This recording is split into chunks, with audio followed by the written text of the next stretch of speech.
काल के बारे में बताएंगे, यानी कि लकार। ठीक है, तो लकार क्या होता है? टेंस होता है, यानी कि काल। ठीक है, इसमें जो है कार्य हो चुका होता है, या कार्य हो रहा होता है, या कार्य होने वाला होता है, या कार्य होगा, या फिर आज्ञा दी जाती है, या प्रार्थना की जाती है उसमें। ठीक है, तो ये 5 तरह के होते हैं। नंबर 1 है लट लकार, नंबर 2 है लंग लकार, नंबर 3 है लिट लकार, नंबर 4 है लोट लकार, नंबर 5 है विधिलिंग। ठीक है, लट लकार में क्या होता है? जैसे राम पढ़ता है तो रामा पठती, तो यहाँ पे जो है पढ़ने का काम हो रहा है। ठीक है, और ये वर्तमान काल है, यानी कि प्रेजेंट टेंस है। लट लकार में धातु रूप में जो है अति जोड़ देते हैं। जैसे पठ है, पठ धातु है, उसमें प्लस अति इक्वल टू हो जाता है पठति, यानी कि पढ़ता है, ये प्रेजेंट टेंस है।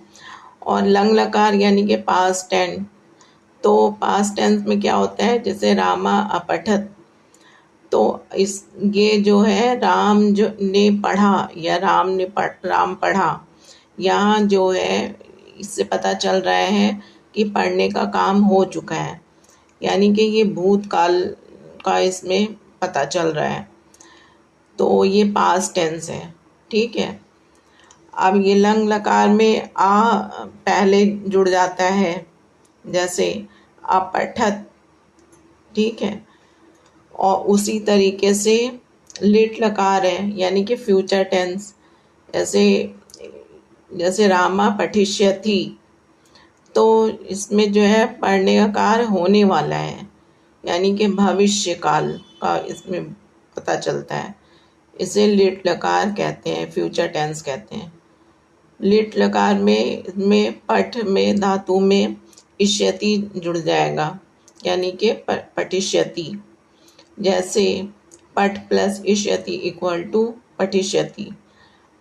पा और ठा में हलंत है, तो आधा ठा हो गया। पठ प्लस इष्यति इक्वल टू पठिष्यति, यानी कि पढ़ेगा, फ्यूचर टेंस। लोट लकार में क्या होता है? ऐसे मतलब इसमें आज्ञा दी जाती है, जैसे रामा पठतु, राम पढ़ो, यहाँ ये पता चल रहा है कि राम को आज्ञा दी जा रही है। ठीक है, ये लोट लकार है, यानी कि इम्परेटिव सेंटेंस है। से लोट लकार में धातु के बाद अतु जोड़ देते हैं, जैसे पठतु, पठ में अतु जोड़ दिया, पठतु हो गया। अब विधिलिंग क्या होता है? 5वां, जिसमें जो है इच्छा प्रकट होती है या प्रार्थना।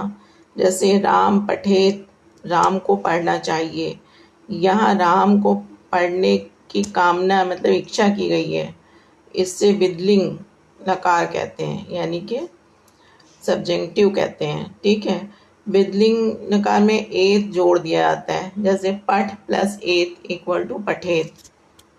ठीक है, अब पठ धातु रूप देख लीजिए। लट लकार क्या होता है?